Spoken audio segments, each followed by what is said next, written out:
안녕하십니까. 환경TV 미인혜창입니다. 탄소 배출을 최소화하는 친환경 제품과 기술이 한자리에 모이는 2016 친환경 대전이 서울 코엑스에서 열렸습니다. 특히 올해 큰 이슈가 됐던 미세먼지 관련 부스가 큰 인기를 끌었다고 합니다. 박준영 기자입니다. 언제 어디서나 손쉽게 빛을 켤 수 있는 친환경 램프. 한 번 충전하면 최대 12시간 사용할 수 있어 재난 현장이나 캠핑장 등에서 활용 가치가 높습니다. 재활용, 재사용에 대한 퀴즈 코너에선 학생들이 옹기종기 모여 친환경 제품을 구매했을 때의 장점에 대해 설명을 듣습니다. 친환경 기술과 제품에 대한 이해를 돕는 2016년 친환경 대전이 18일 서울 코엑스에서 열렸습니다. 이곳 미세먼지 행동요령 생생체험관에서는 최근 국가적 현안으로 대두되고 있는 미세먼지 예보와 예방법들을 알려주고 있어 방문객들의 관심을 끌고 있습니다. 미세먼지 오염을 어떻게 예방해야 하는지를 알려주는 행동요령부터 예경보를 잊고 올바른 마스크 사용법까지 미세먼지로부터 건강을 지킬 수 있는 여러 방법이 소개됐습니다. 저는 평소에 미세먼지 많다고 들었을 때 그래서 축구하면서 친구들이랑 놀았는데 이제 미세먼지가 심각하다는 것을 깨달았고 이 밖에도 빈용기 분리배출을 체험하는 순환자원 유통관, 친환경 아이디어를 소개하는 에코디자인 제품관 등 첨단 친환경 기술과 제품을 한눈에 확인할 수 있는 전시관도 눈에 띄었습니다.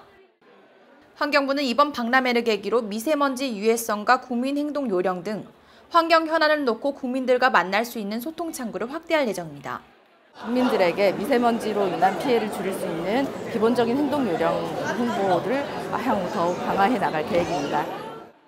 내가 그린 건강한 세상 대한민국 친환경 대전.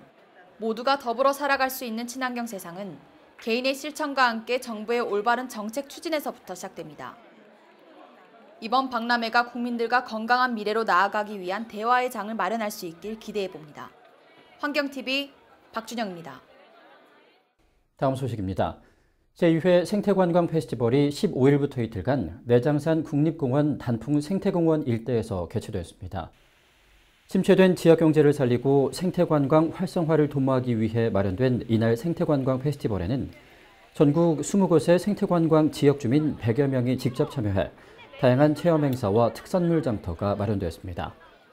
환경부는 2013년부터 지금까지 전국의 20곳의 생태관광 지역을 선정해 예산과 맞춤형 전문가 상담, 생태관광 기반시설 조성 등의 지원을 해오고 있습니다.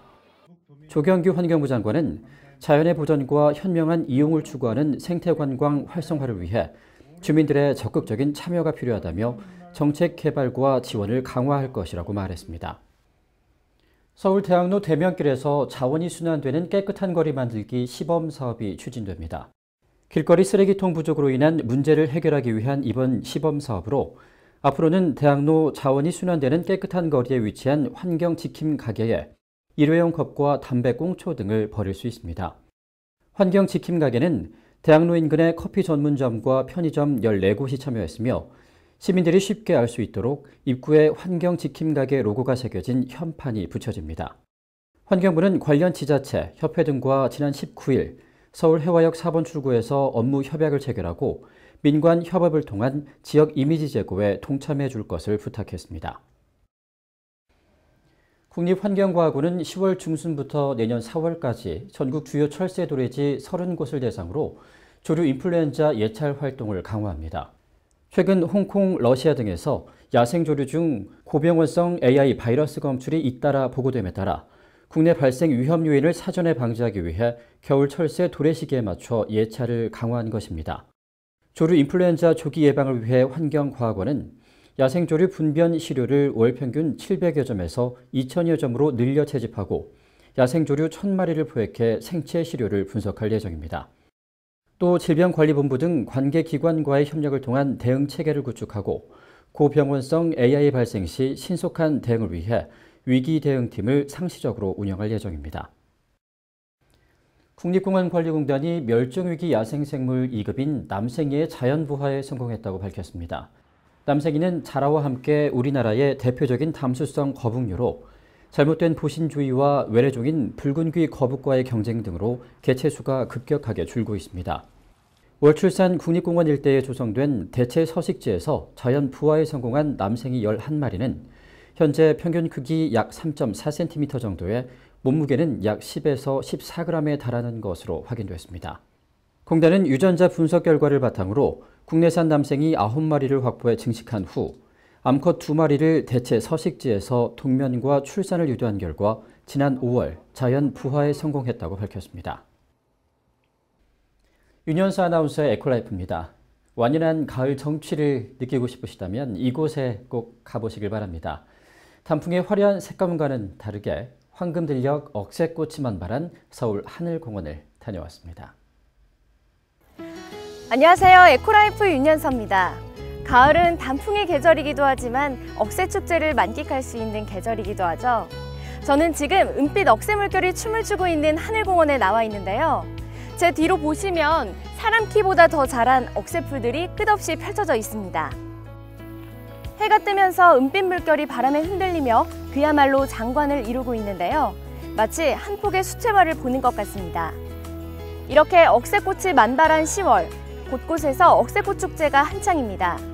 그림 같은 산정호수를 품은 명성산 억새꽃 축제는 이달 1일부터 시작돼 오는 30일까지 진행됩니다. 특히 올해 20주년을 맞이한 만큼 풍성한 프로그램이 마련되어 있습니다. 강원도 정선군 민둥산 일원에서 열리는 민둥산 억새꽃 축제도 절정을 이룰 것으로 예상됩니다.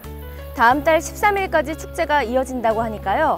황금 들녘의 광활한 억새밭에서 가을의 정취를 느껴보는 건 어떨까요? 당분간 낮에는 가을 햇살이 가득해 활동하기 수월하겠는데요. 다만 출퇴근길은 다소 쌀쌀합니다. 따뜻하게 입어 체온이 떨어지지 않도록 유지해 주셔야겠습니다. 지금까지 에코라이프 윤현서였습니다. 위클리 포커스입니다. 국립공원관리공단이 꼭 필요한 행동식만 넣은 가벼운 배낭으로 쓰레기도 줄이고 건강과 안전을 지키기 위한 배낭 무게 줄이기 캠페인을 전국 국립공원에서 실시했습니다. 한국환경산업기술원은 인증받은 환경 신기술과 녹색기술 중 우수기술 20개를 발표하고 환경기술 발전 방안 모색을 위한 기술 발표회를 평창에서 개최했습니다. 환경부는 환경기업을 대상으로 내년 5월 준공되는 환경산업연구단지 현장 투어 및 운영 계획 설명회에 참가할 기업을 모집하고 있습니다. 대한민국 국제물주간 행사가 대구 엑스코에서 개최됐습니다. 한국의 우수한 물 관련 기술을 소개하는 물산업 전시회와 고위급 워터라운드 테이블 등이 개최됐습니다. 국정감사는 끝났지만 산적한 숙제들이 남아 있습니다. 의원들의 보여주기식 제스처로 판단할 게 아니라 이후 숙제들을 어떻게 풀어가는지 지켜보는 국민들의 국감이 이제부터가 시작입니다. 환경TV 민혜창 여기서 마칩니다. 고맙습니다.